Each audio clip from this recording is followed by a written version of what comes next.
तर पाहूया सगळ्यात प्रथमतः इथं मातीमध्ये काय बदल झालेला आहे. तर आपण या ठिकाणी जर पाहिलं तर या ठिकाणी माती जर बघितली तर माती अशी एकदम भुसभुशीत आहे, मोकळी माती. आणि सगळ्यात महत्त्वाचं जर बघितलं तर इथं गांडूळ भरपूर आहेत या ठिकाणी, छोटे छोटे असे गांडूळ भरपूर आहेत. हा, म्हणजे प्रचंड प्रमाणात या ठिकाणी काय झाले, गांडूळ तयार झाले. जमीन भुसभुशीत हे झाली. पहा, जर पाहिले असे छोटे छोटे गांडूळ या ठिकाणी, हे पिल्लं पहा या ठिकाणी दिसते आपल्याला. हे पहा, असे गांडूळ या ठिकाणी भरपूर आहेत. हे पाहतोय, हे पहा छोटं गांडूळ पहा. म्हणजे ह्या जवळजवळ एका स्क्वेअर फुटामध्ये एक 10 ते 15 गांडूळ या ठिकाणी पाहायला मिळत आहेत. या ठिकाणी जमिनीतून बॉस ड्रेचिंग केल्याने जमिनीतील माती पूर्णपणे भुसभुशीत होऊन त्या ठिकाणी मायक्रोफ्लोरा जास्त इन्क्रीज झाल्यामुळे जमीन भुसभुशीत झाली, आणि जमीन भुसभुशीत झाल्यामुळे मायक्रोफ्लोरा इन्क्रीज झाला. आणि जी काही खतं या ठिकाणी टाकले, सेंद्रिय खतं असतील, केमिकल खतं असतील, ते सर्व खतं या ठिकाणी काय झालेत, पिकाला लागू झाले आणि सेटिंग या पद्धतीचं आपण पाहतोय. तर प्रत्येक झाडाला पहा, हे दाखवा, तर असं सेटिंग झालेलं आहे. इकडे पण दाखवा, हे पहा, ही सेटिंग जे पाहतोय एकसारखी सेटिंग आहे. 100, 150, 200 सेटिंग पण आपण ह्या ठिकाणी पाहायला मिळते.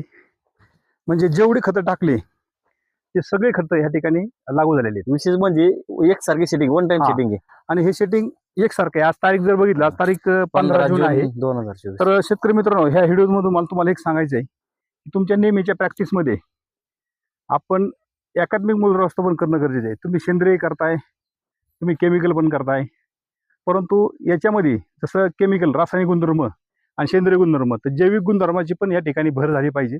त्याशिवाय जमीन सुपीक होत नाही. या ठिकाणी नेमकी तीच गोष्ट झालेली आहे की जमीन पूर्ण रिॲक्टिव्हेट झाली, जमीन जिवंत झाली, आणि टाकली खतं सगळे अपटेक झाल्यामुळे वन टाइम या ठिकाणी शेटिंग आपल्याला पाहायला मिळते. तर बऱ्याचशा शेतकऱ्यांना प्रॉब्लेम असतो, शेटिंग होत नाही, परंतु या ठिकाणी शेटिंग झालेलं आहे.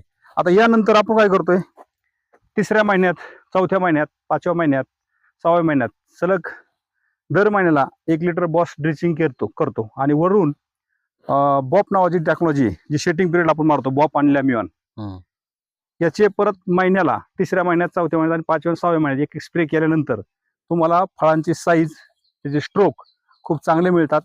यामुळं जे काय फळं सेटिंग होतात, जे काय फळाची साईज आहे, ती साईज तुम्हाला एकसारखी बघायला मिळते. आतापर्यंत आपण बरेच व्हिडिओ पाहिले आहेत, एकसारखी साईज बघायला मिळते. आणि मागच्या वर्षी ह्या बागेला भरपूर साईज झालेली होती. तर आपण सुद्धा आपल्या ही शेतीची आर्थिक गणित बदलून घ्यायची असतील तर मला असं वाटतंय आपण सुद्धा केरन टेक्नॉलॉजी साथ घेऊन जर नक्कीच या ठिकाणी आपल्या शेतीची आर्थिक गणित बदलून घेऊ शकताय. शेतकरी मित्रांनो पहा, एकसारखं सेटिंग आहे, हे पहा, खतरनाक सेटिंग आहे, दिसतंय. स्ट्रोक पण एकदम भारी, एकसारखे फळं आहेत. आणि अशा पद्धतीने जर आपण एकात्मिक मूल्य व्यवस्थापन केलं, सेंद्रिय, जैविक आणि केमिकल, जैविकची जोड म्हणजे केरॉनची साथ, ज्याच्या दारी केरॉन त्या ठिकाणी 10 पटीने लक्ष्मी आतापर्यंत आलेली. हा माझा अनुभव आतापर्यंत मी तुम्हाला सांगतो. तर अशाच नवीन नवीन व्हिडिओमध्ये आपण पाहत जाऊया. कुठेही जा, पहा ह्या ठिकाणी